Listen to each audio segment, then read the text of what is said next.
Appel à un nouveau rassemblement au Mali ce vendredi 9 mai. Les partis politiques se mobilisent pour un retour à l'ordre constitutionnel et pour protester contre la volonté des militaires au pouvoir de dissoudre tous les partis politiques. Les détails à retrouver dans cette édition. Et puis nous irons dans cette édition en Russie où le Kremlin va fêter ce 9 mai les 80 ans de sa victoire à la Seconde Guerre mondiale. Plusieurs dirigeants étrangers prendront part à cette célébration. Nous allons y revenir également en détail dans cette édition.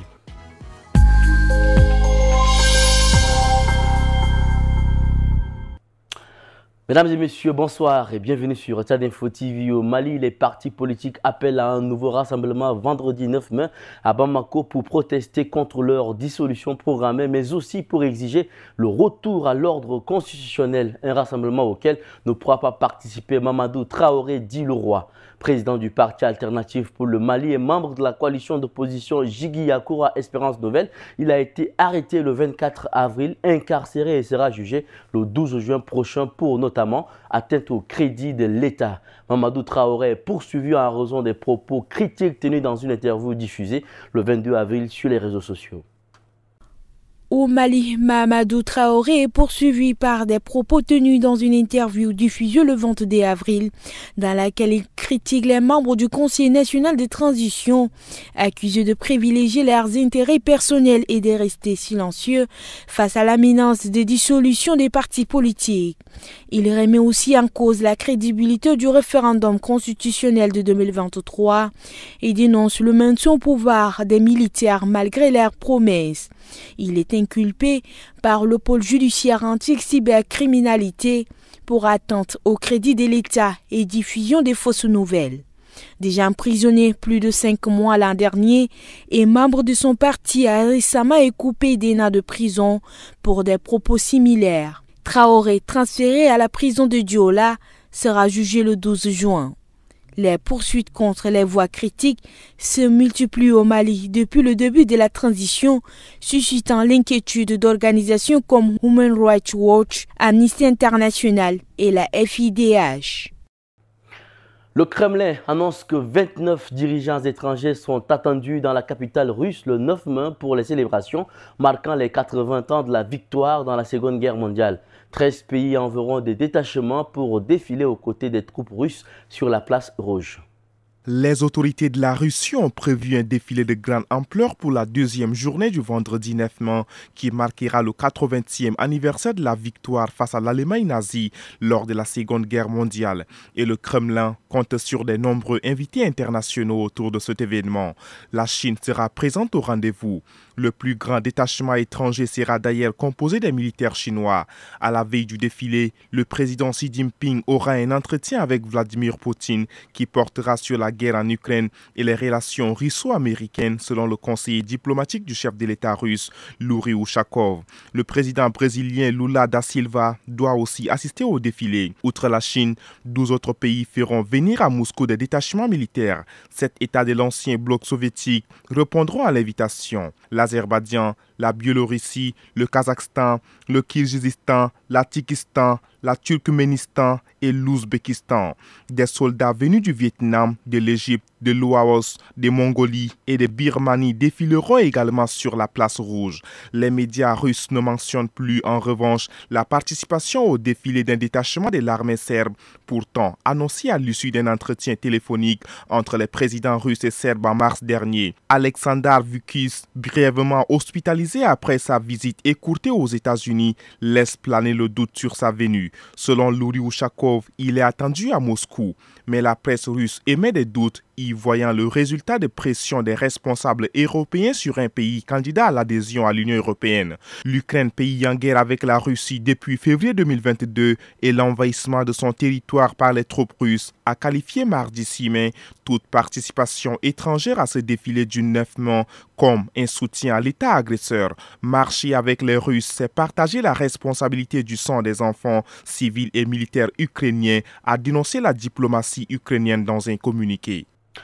Au Soudan du Sud, le président de la Commission de l'Union africaine, Mahmoud Ali Youssouf, a conclu une visite de 2 jours à Djouba, mardi 6 mai. Il était accompagné de Mohamed Abdi War, le numéro 2 de l'IGAD, le bloc régional de l'Afrique de l'Est, pour cette mission centrée sur le processus de paix sud-soudanais. L'Union africaine et l'IGAD sont les principaux garants de l'accord de paix signé en 2018 par le président Salva Kiir et le vice-président Riek Machar, accord qui menace actuellement de s'effondrer. En effet, des combats font rage et l'armée bombarde des bastions de l'opposition depuis début mars, sans épargner les civils. Riek Machar ainsi qu'une douzaine de responsables d'opposition sont en outre toujours en détention. Le chef de l'Union africaine espérait favoriser une reprise du dialogue, mais il n'a pas pu rencontrer Riek Machar. Cette visite est la dernière d'une liste qui s'allonge, celle des tentatives de médiation dans la crise sud-soudanaise. À l'issue de sa rencontre avec Salva Kiir et d'autres membres du gouvernement, le président de la Commission de l'Union africaine a dit vouloir préserver la paix et la stabilité dans nos pays. Nous avons exprimé notre inquiétude face à la détention de Riek Machar, a-t-il ajouté, intimant le gouvernement sud-soudanais à accélérer les poursuites judiciaires si les preuves documentées corroborent les allégations à l'encontre du vice-président détenu depuis plus d'un mois. Mahmoud Al-Youssouf a dit espérer qu'un retour au dialogue sera possible au plus vite, sans préciser si ce dialogue devrait inclure Riek Machar. Pour Daniel Akash, de l'International Crisis Group, il semble que le président Salva Kiir veille en réalité réintégrer le scénario de 2016 et remplacer Riek Machar avec l'appui des institutions régionales. Mais le chercheur pense que cela ne va rien résoudre à la crise comme en 2016. La guerre s'était en effet intensifiée après l'éviction du vice-président. Le Soudan a rompu ce mardi 6 mai ses relations diplomatiques avec les Émirats arabes unis, accusés d'armer les paramilitaires avec des drones. Drones qui ont visé notamment Port-Soudan depuis 3 jours, le siège provisoire du gouvernement.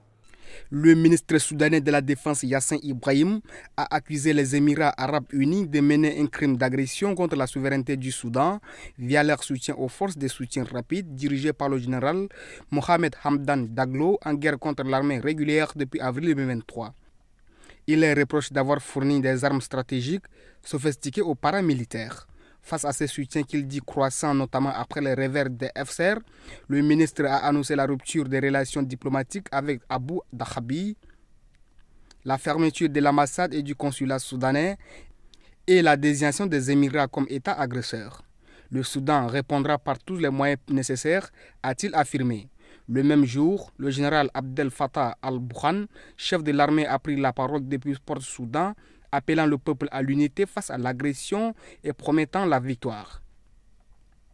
Cette escalade survient après 3 mois de frappes de drones contre Port-Soudan, attribuées aux FCR qui ont visé des infrastructures clés sans faire de victimes, selon des sources locales. Elle intervient aussi au lendemain du rejet par la Cour internationale de justice d'une plainte du Soudan accusant Abu Dhabi de complicité de génocide. La CIJ s'est déclarée incompétente, une décision saluée par les Émirats. Visé par plusieurs accusations graves, crimes de guerre, crimes contre l'humanité et massacres de civils en République démocratique du Congo, Joseph Kabila renforce son réseau d'alliés. Depuis environ 1 an, l'ancien président congolais multiplie les rencontres dans la sous-région. Il s'est entretenu avec des chefs d'État en fonction, mais aussi avec d'anciens dirigeants africains. À certains, Joseph Kabila a adressé des correspondances dans lesquelles il partage sa lecture de la situation politique en RDC et de la crise sécuritaire dans la région des Grands Lacs. Depuis le début de cette année, il s'est notamment rendu à Nairobi où il a rencontré le président kenyan William Ruto. Le contenu de leur échange n'a pas été rendu public. Il y a 4 jours, il a eu un tête-à-tête avec Olusegun Obasanjo, l'ancien président nigérien, co-facilitateur désigné par la communauté d'Afrique de l'Est et la SADC. Les discussions ont duré environ 1 heure. Obasanjo, qui entretient aussi des relations avec le président congolais Félix Tshisekedi, s'est entretenu peu avant avec Massad Boulos et avait effectué un déplacement au Qatar pour rencontrer les médiateurs qatariens. Sur le plan national, Joseph Kabila s'est récemment rapproché des figures de l'opposition. Pour la première fois, il a signé un communiqué commun avec Martin Fayulu. Il est également resté en contact avec Moïse Katumbi. Tous deux sont d'origine Katanga. Ensemble, ils plaident davantage pour l'organisation d'un processus de dialogue national au Congo afin d'aborder les causes profondes de la crise multidimensionnelle que traverse le pays. Ils soutiennent aussi l'initiative de dialogue prônée par les confessions religieuses, notamment les églises catholiques et protestantes. C'est la fin de cette édition, mesdames et messieurs. Merci de l'avoir suivi. Très bonne suite de programme sur Tchad Info TV, votre chaîne d'information.